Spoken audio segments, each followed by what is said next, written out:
I want to tell you about Cailleach, specifically about how this figure literally shaped the landscapes we walk today.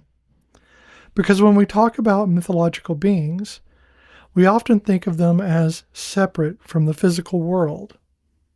But the Cailleach, she is the mountains. She is the storms. She didn't just live in ancient Scotland and Ireland. She built them stone by stone, storm by storm.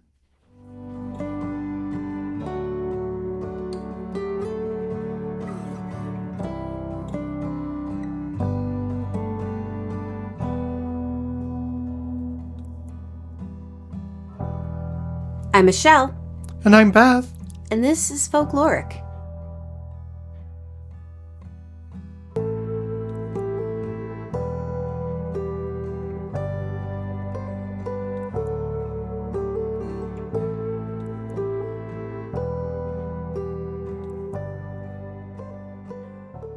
So that is our subject for today. Okay. I am not going to be able to say Cailleach every time because it's not my normal way of talking. Cailleach. But it is acceptable, just so that everyone knows, to say Cailleach or Cailleach or Cailleach in those ways. The Irish, they don't expect you to get all this right. This is their language, not ours. It's their affectation and not ours. It's the old Gaelic. And this is probably going to make people upset, but as an American who has a very set alphabet, I have a very hard time not being completely and utterly baffled by Gaelic, Welsh, and like the whole, they're not only just their alphabet, but like just the pronunciation. Extraordinarily beautiful. Oh, it's gorgeous. I'm jealous of it. I mean, I love a lot of the ways, especially like I am bedazzled by the combinations of vowels that the Welsh can bring up, but also goodness. The Irish. It's not even the vowels. It's the consonants that make. It's like there's like 15 consonants together and no vowel. Well, that's true too. That's true as well. I can't do it. I'm like, I know how to say I love you in Welsh, and I'm probably not even sure if I'm saying it right because it's been so many years since I've heard it properly. Give it a shot. Dwi'n du garadi. Oh, I think that's pretty good. It sounds very authentic. No, if that's right, but that's... I mean, but then again, I think Olive Garden's pretty authentic, so what do I know? So we're talking about the Cailleach. Cailleach. You go a little bit more Hebrew in your... Well, that's the Southern in me, oddly enough. I feel like it's more of a... Southern Hebrew. An H coming from the back of your throat kind of thing. So she is the winter hag, which is not really winter, kind of bordering on the edge of winter, into winter, of Celtic mythology. From what I was seeing, it was a lot of Samhain until Imbolc. Yeah. So that like basically the winter season. So right from October 31st until March. I think a good rule of thumb is anytime pumpkin spice appears, so does the Cailleach. But it reminded me. I just created new lore. The pumpkin spice and then the winter mint, the minter mint, Winter mint? No, what? Not mint, not winter mint, but the mintering. Oh, the mintering. Minter is coming. Yeah, because minter is coming. We are almost at American turkey season because I don't acknowledge the fact that it is murder season and we celebrate murder. I celebrate the idea of seeing my children and eating foods I don't eat all year long. I think it's a good time to acknowledge that people are not perfect and that we are on stolen land. Oh, yes. And that everybody is basically an immigrant, unless you are indigenous. Unless you're a first person. Sure. So, fuck you, people. Sorry. Not the first people. Not the first people. The other people. I mean, people. Okay, I gotta get on my pedestal for a hot minute here. There's a pedestal. Okay, this has nothing to do with our topic, but I have to say this. I am really dealing with a lot of stress over what's going on in our country for many, many reasons. And the first people thing reminded me of that because we've been talking about this a lot at work. I have parents who are afraid to bring their babies to school. They're afraid to bring their babies to school. Yeah. No. This is bullshit because their skin is not white. They're not clear. They're not translucent. They don't have blue eyes and blonde hair, and they don't fit that whatever the fuck is going on in this country. And so, yeah, I'm a little pissed and I'm a little stressed and I'm a little bit angry about a lot of shit that's going on and a lot of things I found out today, which I'm not going to get into, but I am so angry. And I'm sorry about that ahead of time. I'm going to try to be a better person today. I don't think that's being a bad person. And Well, I think that I'm just not going to be cranky about it, though I have been cranky about it all day. I think crank is called for in this situation. And a lot of things are happening and we're dealing with it. Yeah, I'm just... And it's not good. No. But the mythologies, they arise from strife. They do. They arise from fear. And they also arise from a lack of fully understanding the way and the reasons for things happening. And Sure. the Cailleach reminds me a lot of the story of Persephone and Demeter. Yeah. And that kind of like, that was like the first thing when I was reading about it. That was the first thing I thought of. And I even like have it in parentheses at one point, the Persephone and Demeter story. Oh, I think it was the story of the Cailleach and Brigid. Yeah. Because the Brigid takes over in the spring. And so, yeah, that reminded me of Persephone and Demeter. Well, But also, I'm sorry. I was going to say, but also the Cailleach herself is kind of like Gaia. Well, yeah. Because she's like she's like almost like primordial goddess. Well, let's talk about that. Yeah. Let's go over that. So let's start with the mountains themselves. Yes. And this is part of that mythos. The reason that we have the mountains is, in this instance, Cailleach. Mm-hmm. Okay?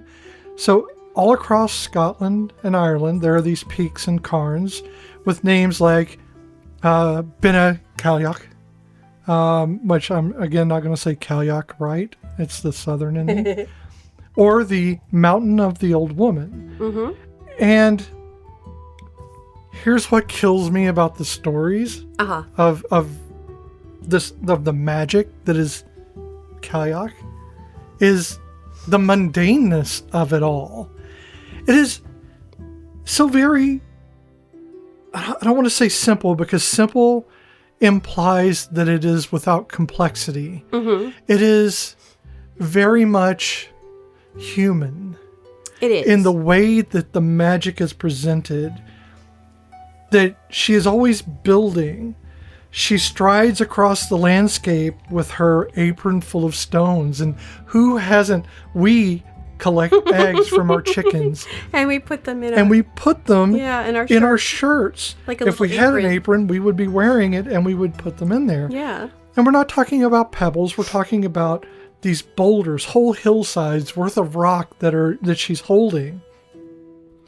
And she's trying to build a house or a bridge, or sometimes she's just moving stones because they offended her sense of proper landscaping.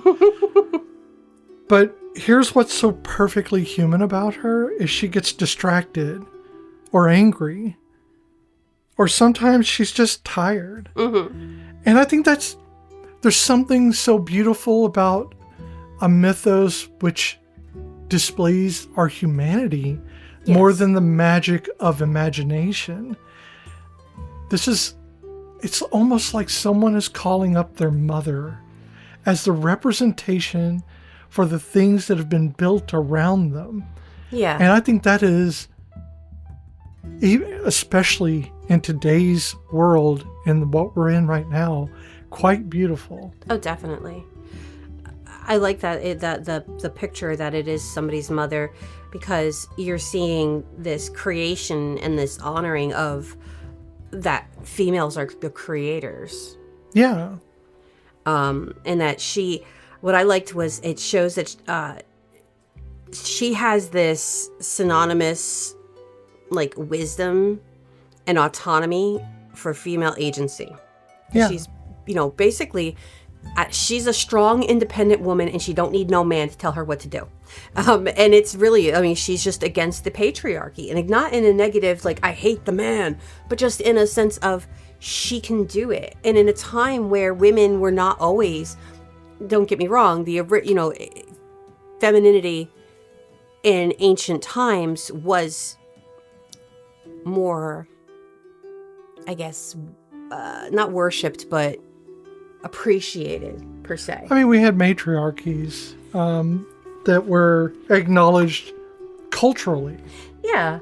And there was the wise woman, and you had your shamanistic women, and you had the women who were the healers of the tribes and stuff like that.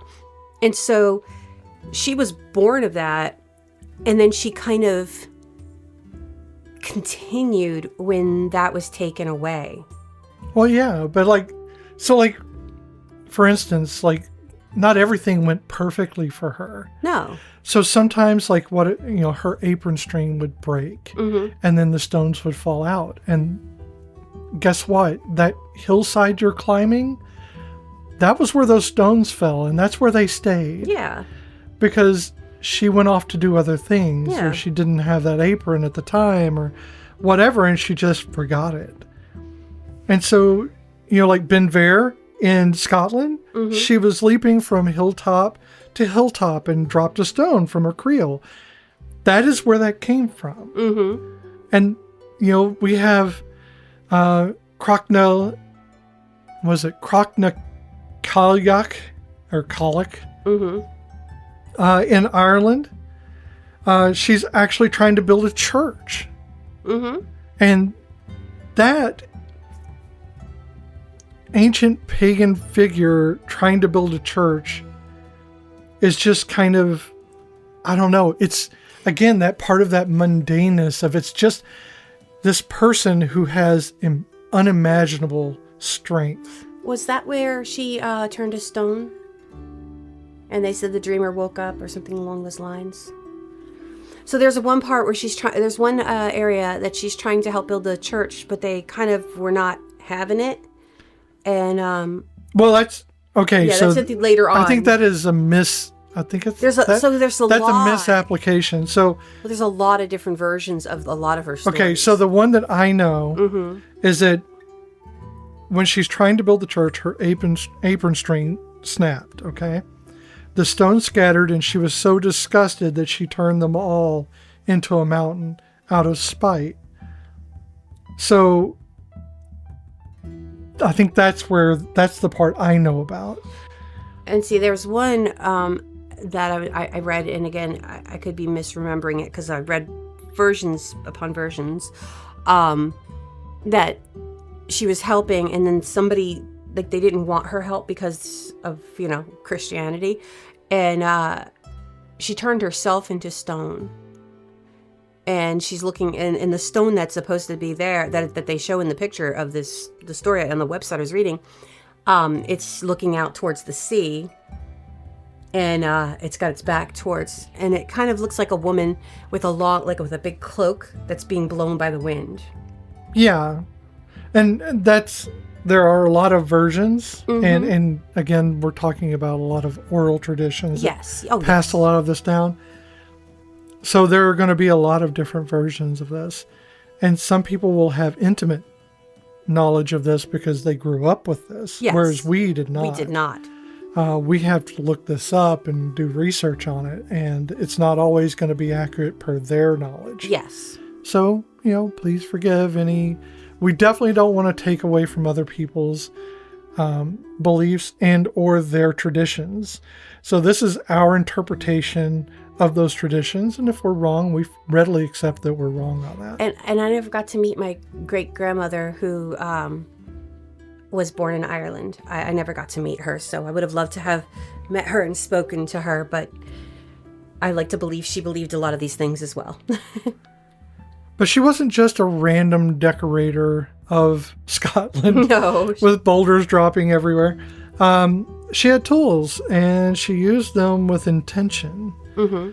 So she had her hammer, and different regions have different names for it, which could shatter mountains or raise them. In some stories, she'd see like a valley that had offended her and just hammer it into a peak. Okay.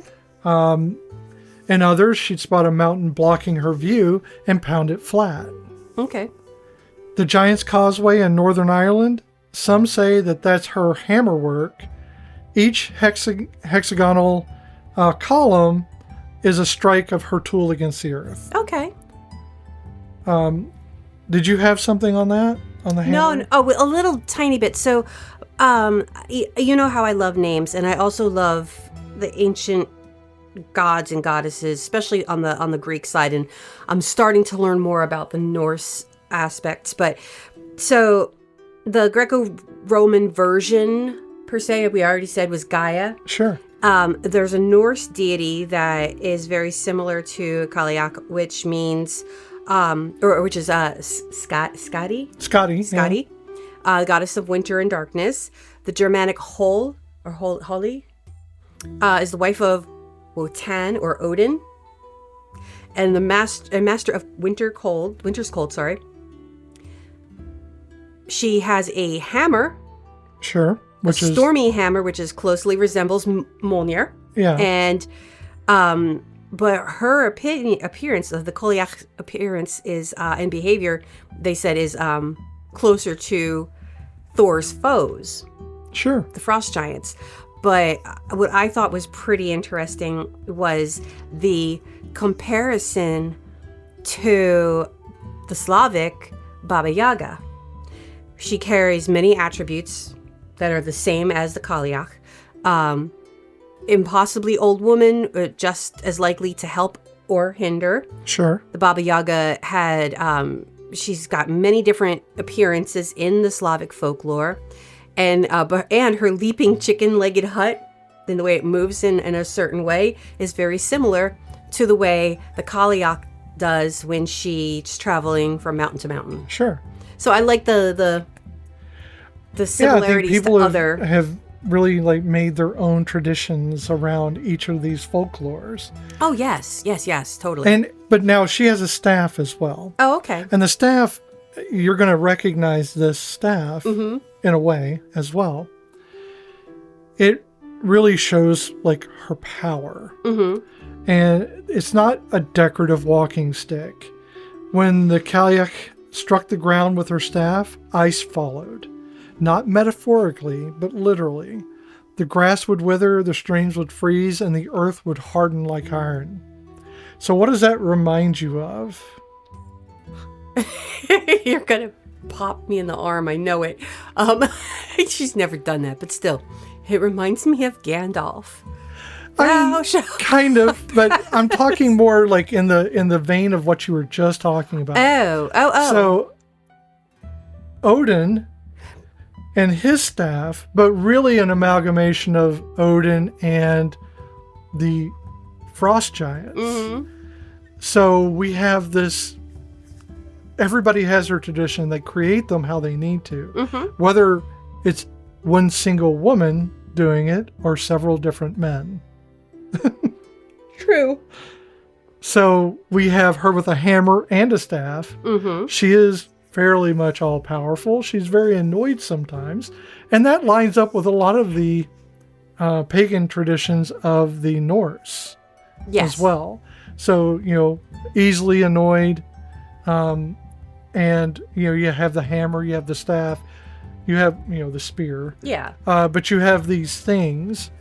I'm always amazed by how the time period that a lot of these gods and goddesses developed in their stories and mythologies were very, very rich, was a time where people, yes, they traveled, but they didn't travel that extensively. And it's not like, they could just be like, read the newspaper or get on the internet. So I love how the similarities between regions and that, yes, they're close by, but they don't really Greco-Roman compared to Ireland is like literally a universe away. But they have stories and you see this as the stories of winter, or the stories of the mountains, the stories of change that is cataclysmic in a lot of ways. These are the changes from summer to ice. It feels like you're in an eternal grip of ice every winter because you don't know when it's going to stop. Oh yeah, because you just don't know. You think you know, but that's what the Yule is about. Yeah, you have it's a hope of finding the light in the darkness. Right. What I want to know, and maybe one of our listeners can help us with this one, because I have tried to do research. But speaking of mountains, not to try to triangulate where we live, but we live in the Blue Ridge Mountains. And what I always wanted to know is because sometimes they look like they're close and sometimes they look like they're far. And it's the same mountains, but it's the way that the light reflects. No. It's the way the light refracts. Yes. And atmospheric, blah, blah, blah. But I want to know because I know that there were Cherokee in this area, and I know that there are other indigenous tribes from this area, and I want to know if they had beliefs or legends or myths about the mountains and how they moved. I would love to find out. I have tried to look online. I'm not finding that would be interesting anything, but I would love if one of our out. Listeners knew of any anything in like the Carolinas, in Virginia, and in Georgia, that area, if there were any type of legends in those states. Okay. About the mountains. So there is a story I have about the staff. Okay. So I'm going to go back to the staff. I have a story about the Cailleach. It's a short one. It's not actually the story. I'm just telling about the story. From the Isle of Skye, where a farmer found a strange staff leaning against his barn in late October. Just an old walking stick, he thought, and he brought it inside and used it to stir his fire. That night, his whole farm froze solid. The milk in the cows, the blood in the chickens, even the flames in his hearth turned to ice. Because he had touched her staff. Don't touch the staff, people. Right. He brought winter into his home before she was ready to wield it. And that goes into the whole thing of your threshold is what protects you. Bringing things in across your threshold is something to be wary of. Yes. And this is a nice tale of that. First of all, don't touch someone's staff. Don't touch other people's shit. Yeah, don't touch other people's staves. That's just not yours. Well, kind of along the same of a moral story, I have the story of the Cailleach and Niall and his 4 brothers. And I think it's Niall, Niall. Sorry, Sounds guys. like it, yeah. Not able to pronounce some of these words. He and his brothers were rivals for the throne of their father, who was the king. And one day that they were out hunting, they had caught some animals and they had eaten them, and they became quite thirsty. And while looking for water, they found a well. But the well was, there was an old woman, a hag is what they called it, an ugly hag, and it was the Cailleach. And many stories they tell, like, they go on and on and on about the disgustingness and the ugliness of this old lady, and it really becomes kind of a lot. But each brother in turn came up to her and asked for some water, and every time she would demand a kiss. And of course they would be like making gagging noises and going doing the whole thing. And so needless to say, none of them bitches got some water. Right. Okay, so then Niall, he comes up and he says, "May I have some water?" And she says, "I want a kiss." And he doesn't even hesitate, and he grabs her and he embraces her and he gives her a kiss. In a manly way. In a manly way. And she turns into a beautiful maiden. And she gives him water, and when she does, she says to him, "I am the kingdom." And this tells him that, that she is the sovereignty of the land, and that she is giving him a kingship. And there was this like a sacred marriage between them, and it transformed, and they're both transformed, where she goes from crone to maiden, and then he like which is like kind of like the winter barren land to like the vibrant spring. And then he goes from a mere hunter to a king. And there's like a reciprocity of giving and receiving. And that kindness he bestowed upon her, he did not have to give her a kiss. It was something she had asked for. He could have given her a little tiny peck on the cheek, because she didn't say specifically a big old sloppy wet kiss. She just said a kiss. And it's like giving your granny a kiss on the cheek. But his 4 other brothers were a bunch of dicks, and they all died of thirst. I don't know if they died of thirst, but they didn't get any water that day. And he became the king. We'll like to think that happened. I like to believe that happened, but he became king. And the brothers did not get anything from that. So it goes to show you, it kind of like there's a lot of mythologies that believe in being kind to strangers. There's the story of the Grateful Dead that asks for help. Right. And, people walk past this person, and when the soldier comes and gives them the nothing that they had left, they had very little, but they shared that little bit with the person. And the Grateful Dead, meaning the grateful person, the dead person, right, gave them gifts and bestowed the soldier with gifts. So there's a lot of mythologies and stories like that, of just being kind to strangers, and how there is that reciprocity of giving and gift and receiving. Well, and then you have the part of this mythology that is very much like the British would have, which is the Fae. You have the Seelie Court and you have the Unseelie Court, and that they are the seasons. Yes. They are the winter and the summer, and they eternally loop in this cycle. Well, in this case, we have, so every year as spring approaches, the Cailleach goes to war.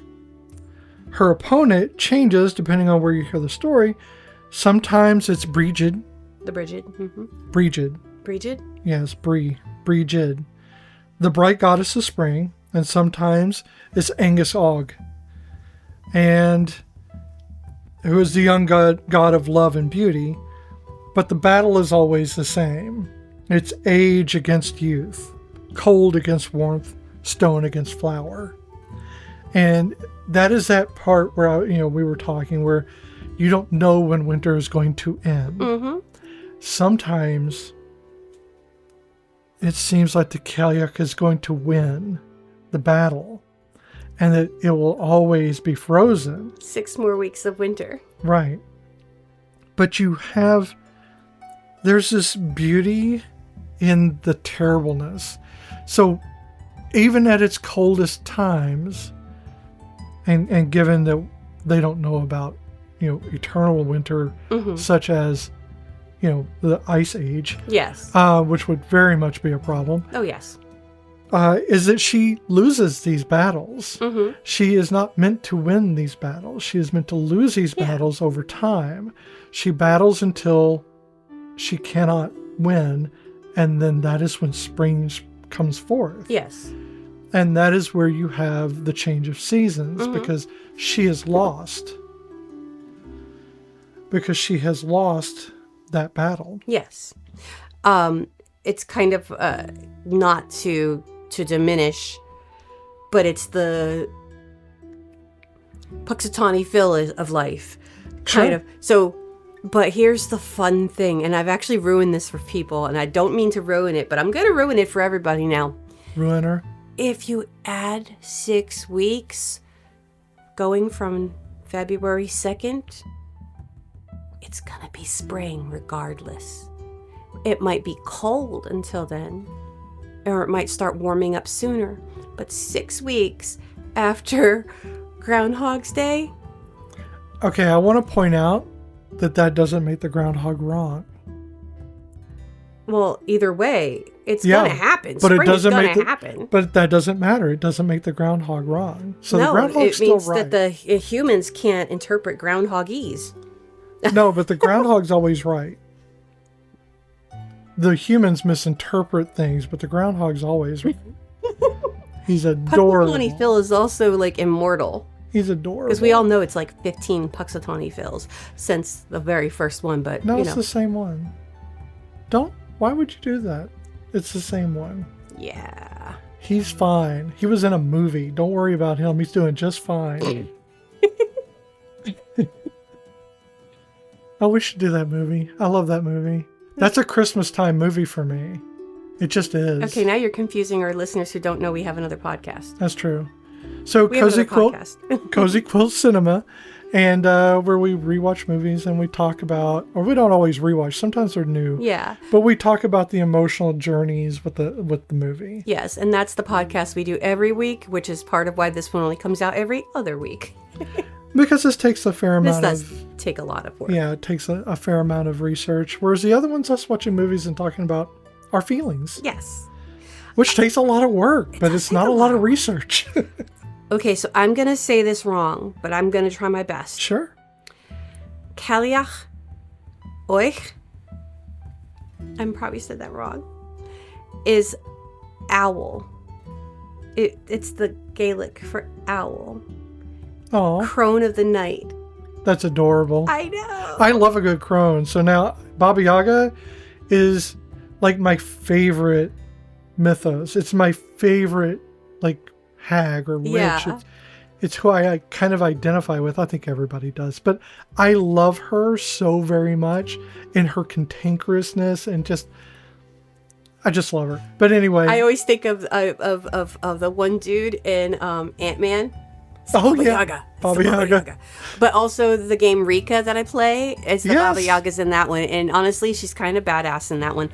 I'm still building my house. I haven't played that in a while. Yeah, Rika's a good game. It is a good game. I gotta get back nice to it. game. I enjoyed watching you play it. Yeah. Now I can get it and play it, but I enjoy watching you play it. It's a fun game. Yeah. Yeah. Go ahead and destroy those pumpkins. We keep going off topic, but so the owl is is the Cailleach. crone of the night. It's Cailleach.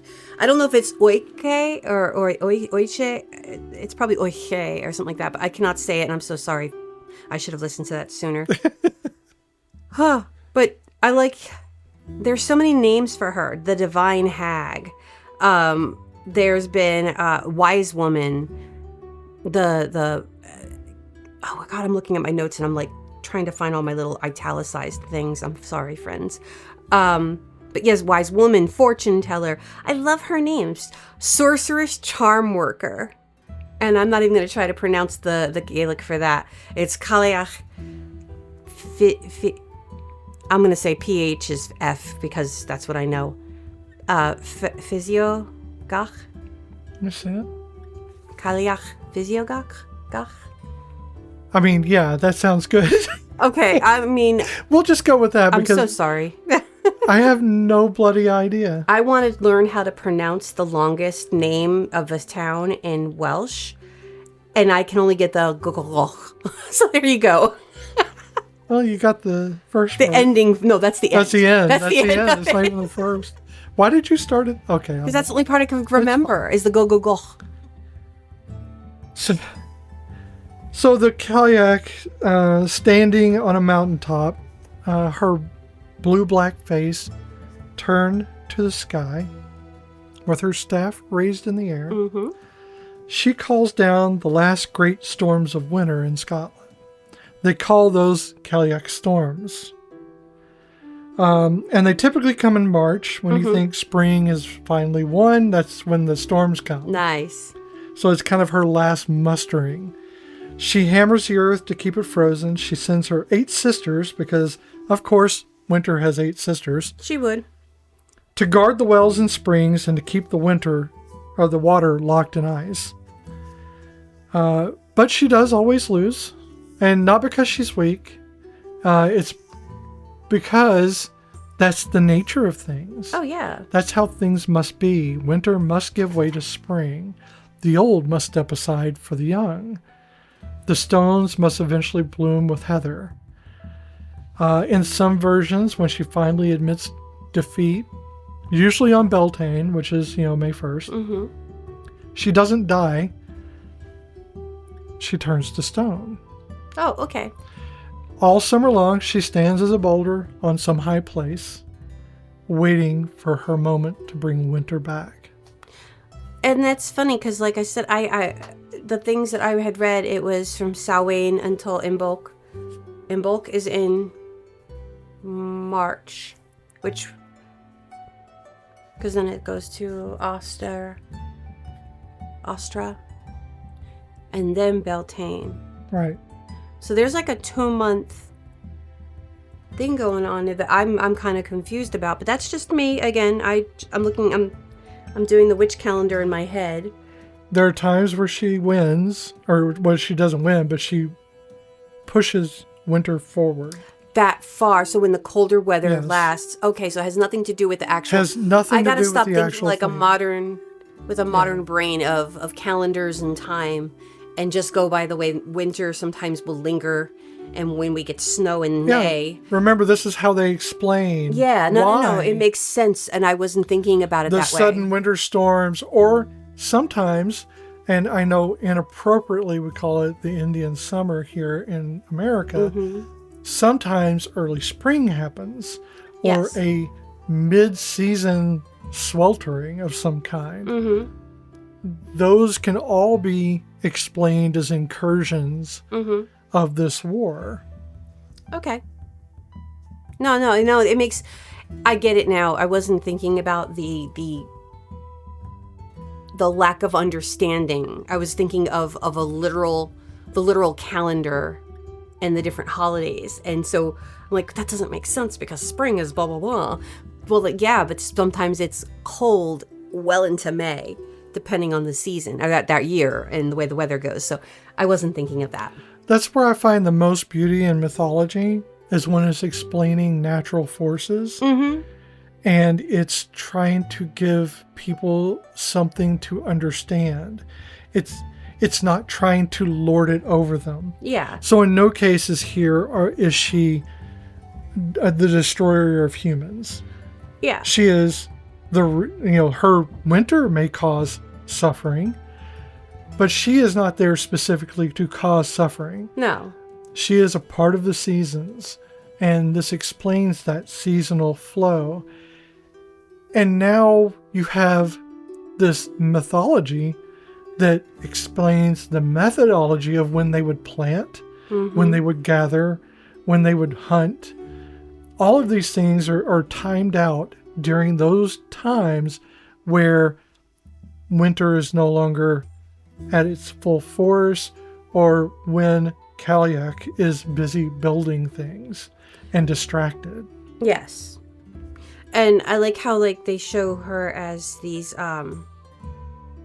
two archetypal of the mother goddess, where she's life and rebirth, and fertility, and then she's the divine hag, where she is she brings death and the darkness. And I dig that, like that two-sided. They're the same person, because Yeah. I mean, we all have the capability of doing good and doing bad. Yeah. And this is a magnification of that. And you're saying like how they didn't have the words for things before, they didn't have the understanding, and that reminded me of Pompeii. Volcano was not a word No, not at all. until Herculaneum and Pompeii. With Vulcan, yeah. Yeah, and because it was Vulcan, and it was volcanic, and that's when it became volcano. But I always appreciated that word didn't exist before. I mean, it's a tragedy, but it didn't exist beforehand. So just knowing. I think knowing the word would not have helped them. No. That's not what I mean. I just to me, it's the beauty of knowing. We know for a fact the word did not Sure. exist.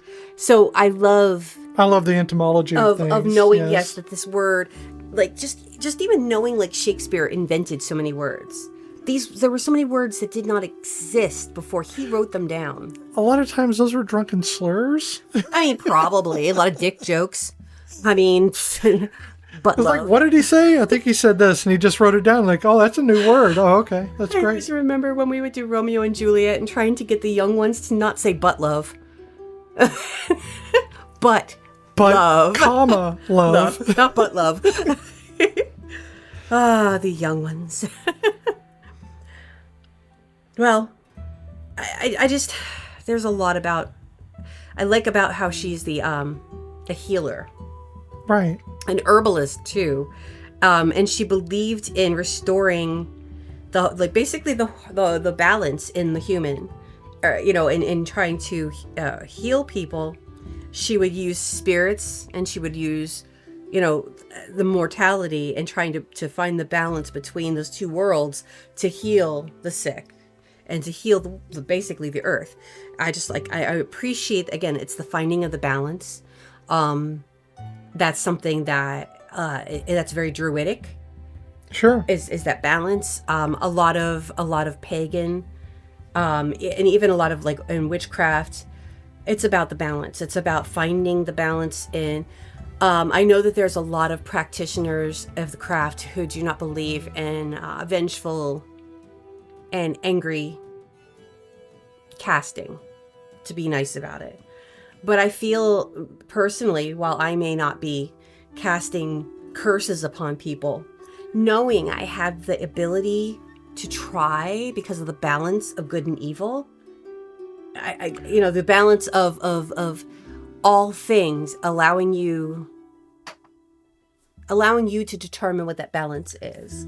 I think that a lot of people, that despite knowing that we are a duality, and each one of us has the ability to do good or bad, I think despite that, some people take these things to be absolutes rather than the merging of these things. We are not two separate entities within us. No. We are one entity that has the capability of doing both things, and not always for the same reasons. Exactly. And when someone says you're taking the left-hand path, a lot of people take that to be a side of darkness or a side of evil, when in fact the left-hand path is just not the path most taken. That is the path less taken, not taken, just less taken, and sometimes it is required. You don't put down an animal in order to eat by following the right-hand path. You have to use the left-hand path for these things. It's not something you want to do, or at least it's not something you should want to do. Yeah, you don't want to go out. You're not intentionally going out to hurt people, but knowing that if somebody hurts you, you can defend yourself. Right. But it's like winter. So the cold is necessary. It is not something we enjoy. It is something we endure. And it also gives us time to reflect. And it gives us time to be inside our homes and to maybe look at our family or the people around us with the appreciation that they're there with you. And then in the summer, you have the chance to get away from those same people that you're probably getting tired of. But you have a time to gather. It's that time of the seasons. You have the time, just like they have in the biblical thing. Sure. Yeah. I tend to go to the music as well. Yes. But it is biblical. It is Bible. It is a Christian biblical thing. But yeah, there is a time to reap. There's a time to sow. And that's backwards, but you. But no, that. And that song too has it's the dichotomy. It's got the give and the take in there too. It's that reciprocity. But she's the face of that one side, which is not just one-sided. No. While she is the face of winter for them, she is also many more things than that. She is definitely a builder. She is the thing which they can fear, the thing which they can love, the thing which they can appreciate. When they hike a path, they're hiking something she has trod upon before. It gives you a connectedness to the land that makes you feel like you're part of it. And, when you pass by that giant stone, that giant boulder, that could be her. Just waiting for her turn within the seasonal cycle. I got kind of excited because I saw in my research it was the Cailleach in the Appalachians, But when I clicked on it, it brought me to a Facebook page, and I was so pissed, and I could not find any other information other than that title, and I would have loved to have tried to tie them in together. I do know that the Appalachian Mountains goes across all through the upper northern part into Canada, under the ocean, and over into Europe. I don't know if it's still part of the same range that is in Ireland and Scotland. I don't think so. But I know it goes over. I think it's north of that. Across, into Russia. Yeah, and I think that's just fantastic to me that mountain range is so vast. It has many names, yes, but what doesn't have many names? Well, I really like to think of it like fungi. Mm-hmm. There's something, all these little tendrils that reach out and connect everything. So I really think that, we are connected in so many different ways that are very hidden to us. Yes. The stories that are placed upon by, the Celtic mythology, the Norse mythology, all of these things have similarities. I think they really connect us together. Oh, yeah. We can find those similarities and we can see that those stories are not so different from ours. Oh, definitely.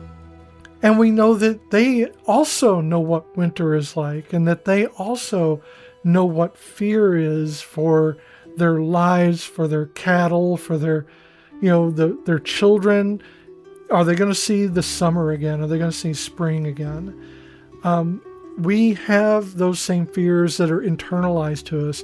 You don't hear a wolf's howl and not react viscerally. That's because we have built-in mechanisms within us that warn us that predators are about. And we haven't seen wolves in hundreds of years in some areas. And if we heard one today, we would know it instantly for what it is. Mm-hmm. And we would react exactly like we would have reacted back then. So it's that same thing with these stories. We know when winter is coming. Mm-hmm. The stories help us deal with those winters. They help us deal with that time of turmoil, of doubt. Do I have enough food? Do we have enough to make it through? Is our shelter going to hold up? Yes. And it gives us someone to either rail against or to thank for making it through. You mentioned the wolves, and I am the queen of ADHD thoughts. So did you know that the wolves coming back to Yellowstone has also brought back the aspen trees that they had not seen in forever? Yeah, because they actually help spread the seed. Yeah. So I thought that was pretty neat because you mentioned wolves and how they. I also have, ADD, so yes, I very much find out these things as well. Well, it wasn't so much that you found them out, it's about the fact that I have to constantly diverge our topic because I have to get the thought out. So here are my pop culture Cailleach references. Okay, great. Okay, in Dungeons and Dragons, you should know this. Yeah. And I'm probably going to say this wrong, but the Bower Hag? Yeah, Bower. Yeah, you did it Bower right. Hag. Okay. That Bower Hag took the Cailleach's name and appearance as a blue-skinned, winter-based hag. Yeah. Now, this one's for me. In the fantasy television series Merlin, the Cailleach appeared when Morgana broke the veil between living and the dead. She demanded a sacrifice in exchange for returning the Dorotka, I cannot remember if that was right or not, because that's been a very long time since I've seen this episode, to the land of the dead, and the Arthur and Merlin offered themselves. Lancelot gave himself in return, and instead. Do you remember that episode? Vaguely. I have a hard time watching the last few seasons because I know what's going to happen. And that is towards the end, right? Well, once Lancelot dies, because then you know that Arthur is going to marry Guinevere, and I hate that. Nothing against Guinevere, but I am a Merthyr fan. I will Merthyr. Yeah, you're shipping the two dudes. I am shipping them two bitches because they are cute. Because of the ears? Because, yes, it's the ears. I freaking love Colin Morgan's ears. No, what is it? It is, I when I used to write fan fiction, it's like, I am a fan fiction writer and thou art handsome and comely and I ship you together.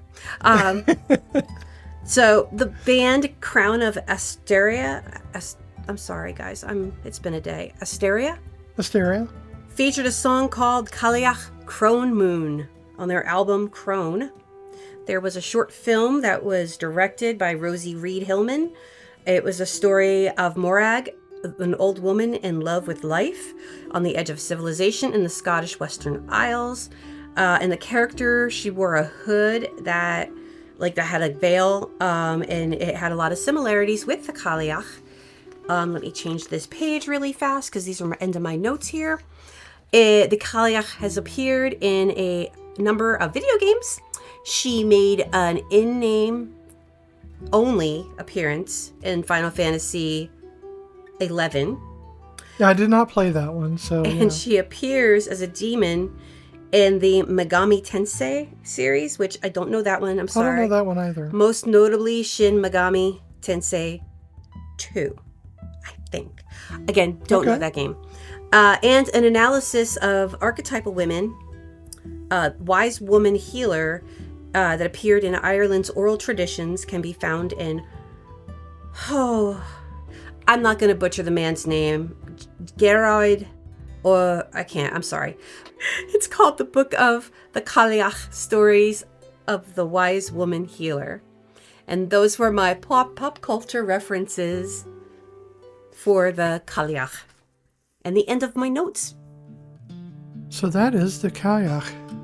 She embodies that liminal November feeling perfectly. Not quite winter, but holding its inevitability, ancient but eternally returning.